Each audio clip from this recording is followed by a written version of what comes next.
Luna and UST. So you're kind of just talking about these systems that have virtuous cycles on the way up, and then maybe the opposite occur on the way down. Can you just walk folks who might not be familiar with what exactly is the relation, like what is UST, what's the relationship with Luna, and what happened right now? Like why have we seen a depegging? Yep. So, okay, so it's sort of a complex system, but it's useful to just understand sort of the theory behind different stablecoin mechanisms. There's kind of three, I would say, broad-based categories of stablecoins. One is where there's collateral, but the collateral is not on the blockchain. So this is like USDC. This is Tether.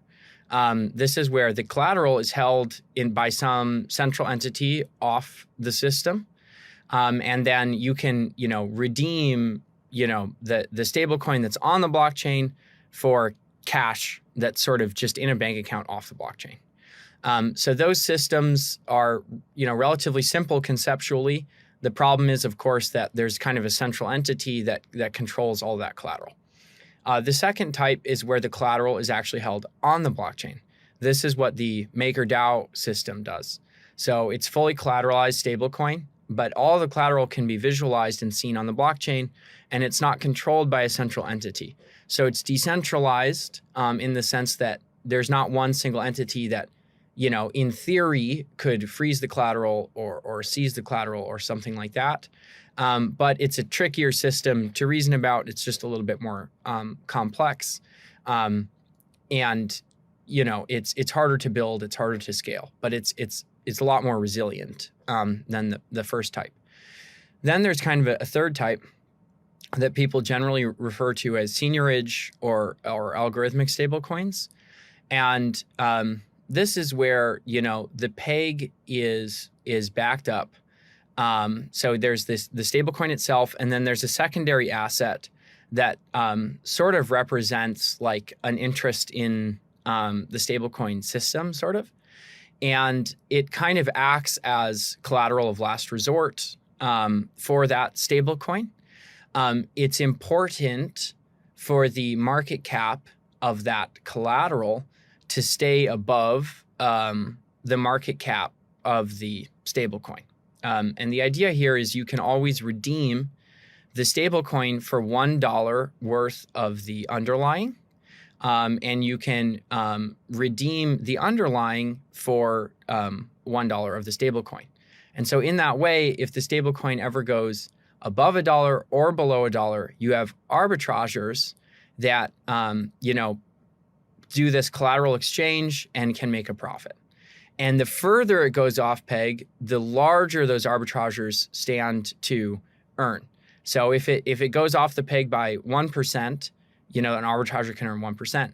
If it goes off by 99%, an arbitrager, in theory, if it gets back to the peg, stands to make a 100x return, right?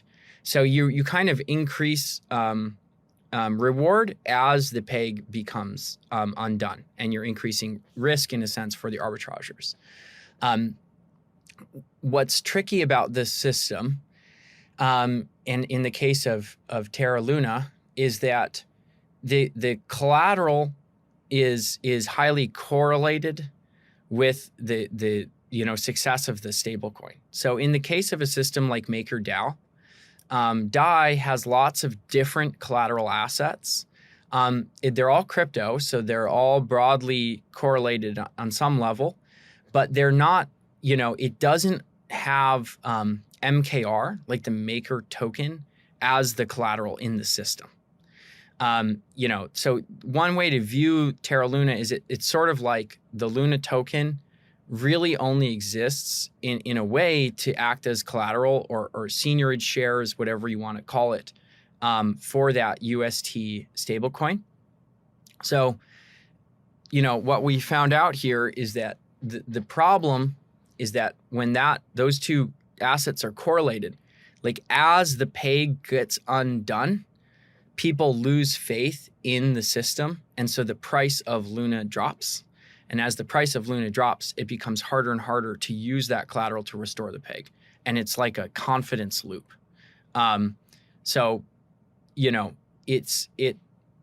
because the two assets are correlated, and you really depend on, Luna retaining value in order for UST to be sort of backed or collateralized, you just see this feedback loop, whereas people lose confidence, in one, they lose confidence in the other.